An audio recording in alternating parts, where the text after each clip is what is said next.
wanna test us. We ball hard, wanna run with the best. Hello, welcome to another season of the Relentless Podcast. I'm your host this season, Mike Kravchenko, and I'm here with Coach Darnell Haney. How are you doing today, Coach? Great, Mike. How you doing? Doing fantastic. It was a great trip, and I'm excited to get the season started and get rolling on the podcast. So I just want to jump right into it and congratulate you on your first win, obviously. With the new staff and with the season, Big Ten school. Can you touch base a little bit on how that felt for you and the staff as a whole, and just all the hard work you've been putting in? And I mean, it was great for me. It was great for our staff, but it was even better for our players. I think they got a chance to see what it looks like when you take care of business and you listen on the floor and off, and you do some things that we've been preaching about, and we do some things that they call nitpicking about. And you see all that stuff pay off for them, man. It's been great. No, that's awesome. And really, the vibe that I got from the locker room, and even on right after the win, it was, we're happy but not satisfied by any means. And can you talk a little bit to that? Coach Jess, touch base on that. Not to be satisfied and to keep rolling along. Has that been a message that you've been trying to? Oh, we're always, one of the biggest thing is, in the positive aspect or the negative aspect, we always tell our young women we have to have a short memory. It's a long season. We can't dwell on a lot of things. We celebrated the win, and then we got to prepare for our next opponent, and we talk about that all the time, just getting ready for the next thing, not dwelling on the past. You got a day to celebrate, and then it's time to get ready to take care of business the next time. So season is long. There's going to be situations where we have to adapt and we have to do some different things. But I think all in all, it was a big win for our program, big win for Jacksonville University. It's just a big win for these young women. Yeah, does that carry any extra weight to it, that it was a Big Ten school, or was it just another win? Always. I mean, I think if you get a chance to, as a mid-major school in a mid-major conference, I think if you go and you can beat a team in a high major or BCS conference, it's huge. I mean, I think it's huge, and you see it happening all the time, especially in the men's game, and you see it sometime in the women's game, but it doesn't happen as much. It's something that, it's the last time this happened in 2010. Just beating a mid-major school, beating a high major school and beating a team in the Big Ten has really, really been good for us, and it was really good for our program. No, for sure. And I felt like that was kind of the theme of the day, was a lot of firsts. First for the staff, first game of the season, first game for a lot of players. One of those players being Taylor Hawks. Her performance specifically, a lot of it came in the second half. So, she had a 15, 6, and 5 line, which is, great to look at.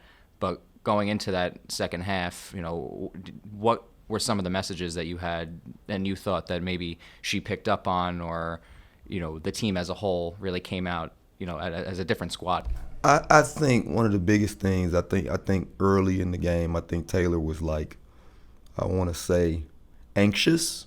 I think she wanted to get some things done early, and she just got anxious, and we all got anxious, and we had some just mishaps just in execution with what we were doing, that we just didn't come out in the first, especially in that second quarter, that we didn't do well. And I think she kind of adjusted, and we talked about what we had to do, and we needed to lock in on the defensive end in the second half in order for us to take care of business. And I told the team, I said, we had a chance to, you got a chance to leave your legacy here in Minneapolis, in this program, and it's the first day you're able to do that. So why not go and do it, and why not us? Yeah, no, for sure. And that was the vibe that I picked up on, being there, being able to kind of see that it's crazy to see the transition immediately from, once it's game time, it's game time. Mm-hmm. And, it's fun, and you enjoy life prior to, but the second you get on that court, it was like everything washed over everyone's faces. And especially in that second half, seeing you guys come out, just like you said, defensively, it was a completely different game in terms of scoring. It's one of the lower scoring games of the week for a lot of the ASUN teams, but it was really hones in on the defensive side. And are you going to really you guys want to key in on that? That's who we are, Mike. We start everything defensively. I think it's the ultimate team and the ultimate sacrifice. If you're willing to play defense, I think we have enough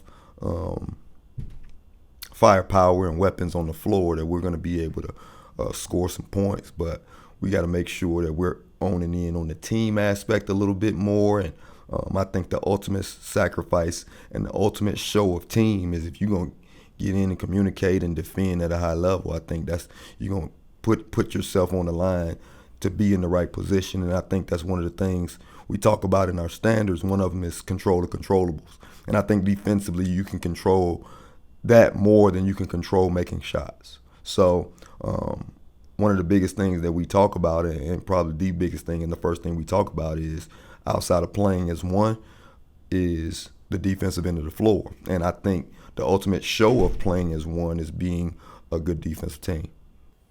No, for sure. I mean, that was really the key, especially that fourth quarter. We were just touching base on that, 8 turnovers, causing that.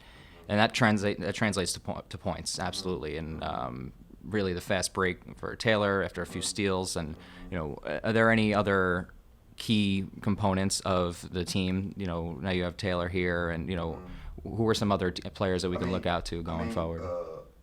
Denasia Shaw was huge late. She hit a big 3 off an action we tried to get going. And then Jaleesa Dunlap was huge. I thought Shania Jackson was huge in the first quarter. She had a little run where she went on an 8-0 run by herself. I just think defensively we had some big plays. A key steal by Carmella Walker late in that game. She's just steady. Carmella Walker is just steady Eddie. She made some steady plays. The shots didn't fall a lot for her, and we got to work on that. And sometimes it's the type of shots that she's getting. But defensively, she was a stalemate, man. She did a great job on some of their key scores. And we're just going to build on this and work from there and get ready for our next opponent, like I talked about. Yeah, for sure. And that's a good kind of mindset to have for the whole team, I think, especially for college students, to have that, it's straight business now. You're not longer in high school. You're kind of moving up and moving forward. And that, that was something that impressed me in my first game to, be along with you guys, that once you're on the court, it's game time. Yeah. And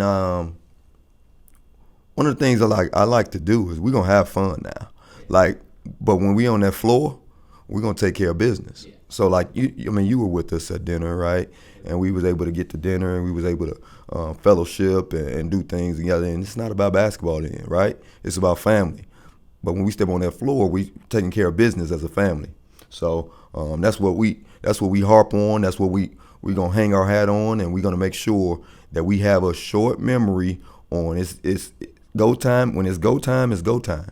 And when we step on that floor, as soon as you step on that floor, it's go time, and you got to be locked in and focused. And I think they did a good job of that. I think when Minnesota went on a run in that third quarter, I think we had to make sure that they calmed down a little bit, and we got them calm, and we stayed positive and was able to make a run back. And in that fourth quarter, we was able to kind of seal the deal. So we were happy with them for that.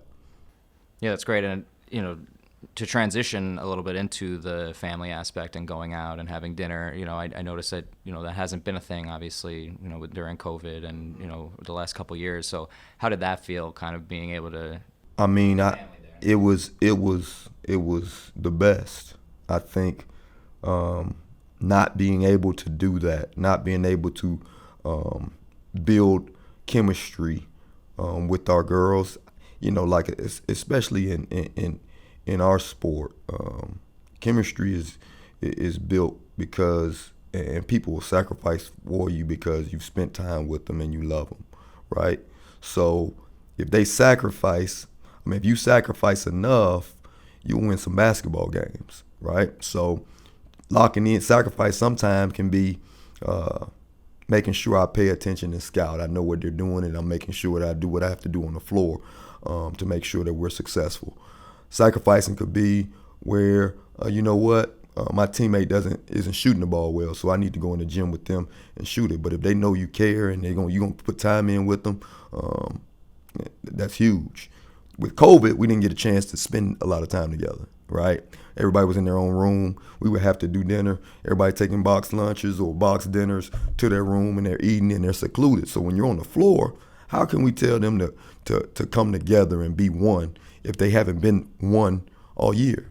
You know what I mean? So I think that's huge. I think being able to just fellowship and be in the same room with the people that you in battle with every day was huge. It's huge for us, and we're blessed to be able to do that now. So to pivot a little bit, going forward now, you have the first home opener on the 15th on a Monday. Edward Waters is starting off 3-0 right now. Are you excited for the home crowd, especially, to continue with that aspect of things are coming back to normal in a way? Absolutely. We're ready for Duval to come on out, man, and students on campus to come on out, our commuters to come on out, just the city of Duval, the city of Jacksonville to come out, man, and support these young women. They're playing hard, and we got something that you would like to see. So I want to make sure that we're putting the product on the floor that you would like to see, first off, and then second off, it's going to be good for our young women to have people that's supporting them in the stands, man. So I'm excited about that. I'm excited about having fans in the stands again, right? Like where it can be to somewhat of a capacity and get this thing going, man, and have a home contest. It's going to be huge. No, for sure. And just the atmosphere, this is going to be my first home game as well. So, the atmosphere, can you talk a little bit to that? Because, this is your fourth year, even though, right. A lot of the time here has been spent during, the pandemic, unfortunately. When it's rocking, it's rocking. When we can get, when they come in here and they're chanting defense, it fuels our young women. So, and when it's rocking, like I said, it's a sight to see, man. We're trying to get it to where it's Cameron indoorish, right?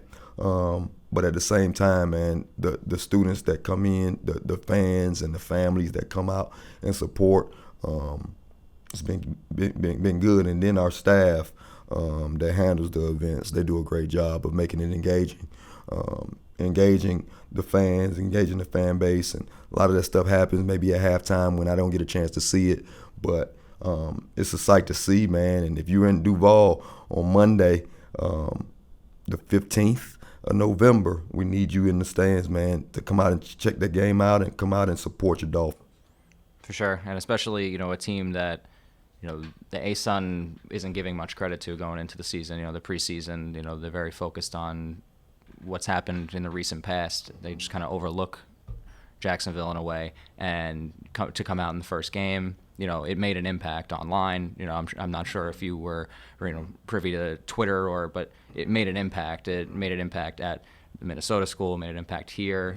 Just even from when we first got the win, phone is blowing up immediately from the team, from other students, that it makes an impact. So do you feel that this season, your girls this year could really make an impact on this campus going forward? I mean, that's our number one. That's our mission. Our mission is to impact the world, and it starts at your home. So it starts with me impacting the young women. It starts with our staff impacting these young women, and then these young women have an impact on campus, have an impact on younger female athletes that see success, that see young female athletes that are going out and doing things in a positive light. So our mission has always been, when I took over in this program, is we gonna impact the world, and we do it through just rolling our sleeves up and working every day, man. And that win at Minnesota was an impact on the world. So now, just a little bit, we made a little dent in the world, but we made one. So I was happy for them be able to do that and to help carry our mission out as much as we can. For sure. And to actually, carry off of that impact, I noticed a lot of, you guys all make your individual impacts as coaches, but can you touch a little bit towards what Coach Kayla Gordon has really done for the students? Because she's, being a recent alum of the school, knowing how everything operates, I think that has a different kind of feel for the student athletes than, having a, someone come in. Absolutely. I think Coach K is probably, Coach K is going to end up on in the Hall of Fame at this university soon because of the impact she made. She was freshman of the year in the conference when she got here. Her first year, freshman of the year, ended up being defensive player of the year, first team all conference. And they look at that, but more importantly, they look at how she carries herself as a young woman, how she approaches life. She's a winner. And how do you breed winners? You put winners around them, right? So one of the first, when I had to open on my staff, one of the first calls I made was to her, and I asked if she was ready, and she was like, "I'm ready," right? So, and then it's been me and Coach K have had, or our relationship is breathes deep. I mean, countless hours in the gym working with each other, countless times where she's been pissed at me, right? But at the same time, there's a respect I have for her and her approach to life that I thought would have a phenomenal impact on our young women, and it has thus far, man, and I think it's going to continue to. It's somebody that they can look up to. She was a pro. She was a winner as a pro. She plays in a pro league now. The girls will go and check her out and play, and they just won a league championship. So you're a winner. So winners are winners, right, in whatever they're doing. So I want to make sure that we're putting winners around these young women so that they know what it looks like. So you walk, talk, and you work like a champion. That's one of our standards as well. So if I'm walking every day, Coach K, every day she comes in here, she's walking, she's talking, and she's working like a champion. And that's what you have to have around, and they have to see that every day so that they feed off of that. And they know, okay, there's no other way that we can do this because everybody in this stable is walking, talking, and working like a champion. And as soon as you don't do that, now you look like the odd man out because everybody else is walking, talking, and working like a champion. You have to act like you've been there before. And I don't know if you heard on the sideline in the Minnesota game, you got to make sure that you believe. You got to know that you're a champion. You got to know that you got to expect to go in and win ball games and understand that, we looking for who's it, you're it, right? You just gotta believe that and know that as a group. You gotta believe that and know that individually. And once you do that, the sky's the limit for you, and the sky's the limit for you in this program.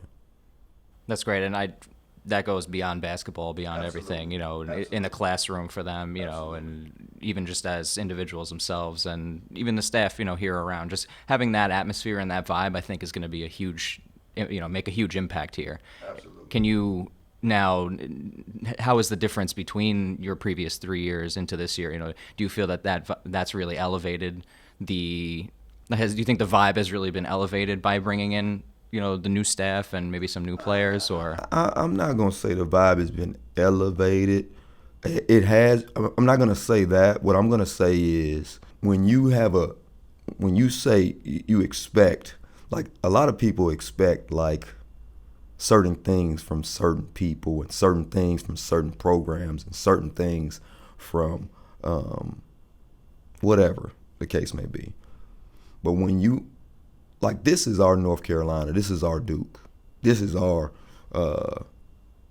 New England Patriots, this is our Tampa Bay Bucks, this is our group that we feel needs to operate at an elite level, regardless of what conference you're in, regardless of whatever. And when you don't operate at an elite level, when I don't operate at an elite level, when Coach K doesn't operate at an elite level, we're going to let you know that.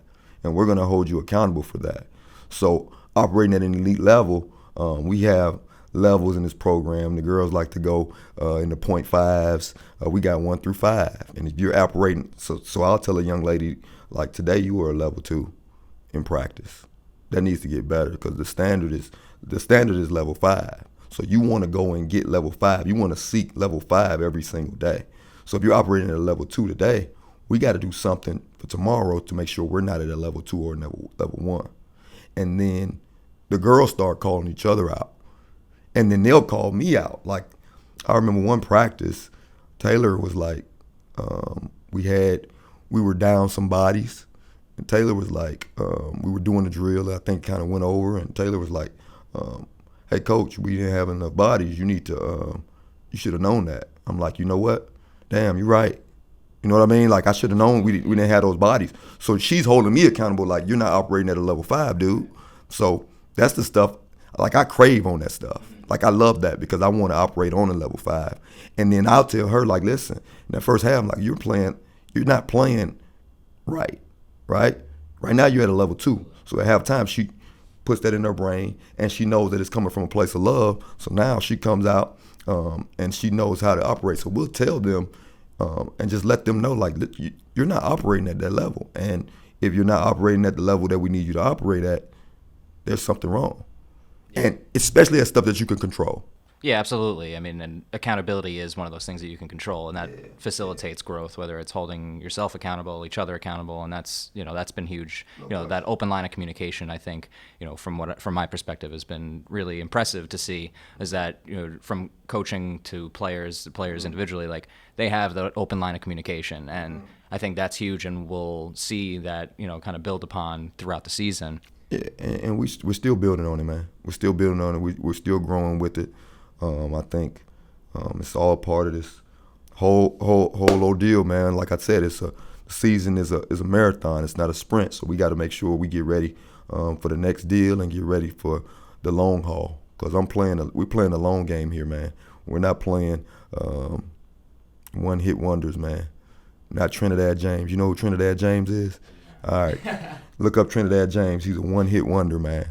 One-hit wonder. It's good one-hit wonder, but you had never heard of him since. So we want to make sure we're playing a long game here. No, and that's great. And, you have that game upcoming at home against Edward Waters at 7 p.m. on Monday. So definitely show out and show up for everybody. Show up, show out.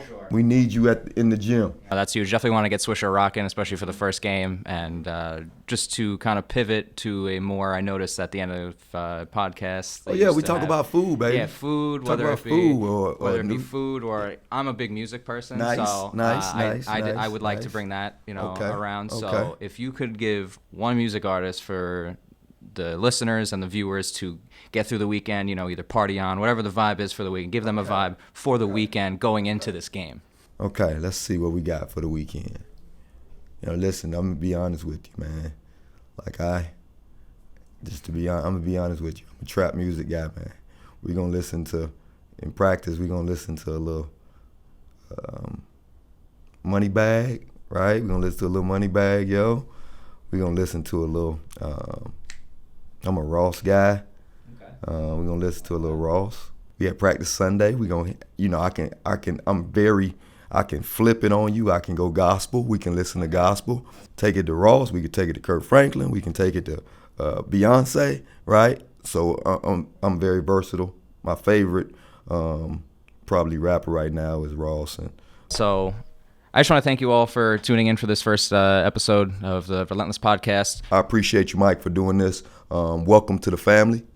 We're excited to have you, man. And good luck, Charm, baby. We went up there and got it done with you. And just whenever you need anything, and we'll see you guys next week. All right, we'll go from there. Yeah, definitely. Make sure you. Yep, go ahead. No, this will be out once a week. Be on all platforms wherever you get your podcasts, whether it be listening, and also on YouTube as well. You can also find some clips on our Instagram and Twitter at Jax_WBB. And that's all I have for this week. So you want to send them off on a good note, Coach? Yes. November 15th, Swisher Gym. We need you in there. Let's pack the house. Y'all have a good one. Relentless. Yeah. Relentless, don't wanna test us. We ball hard.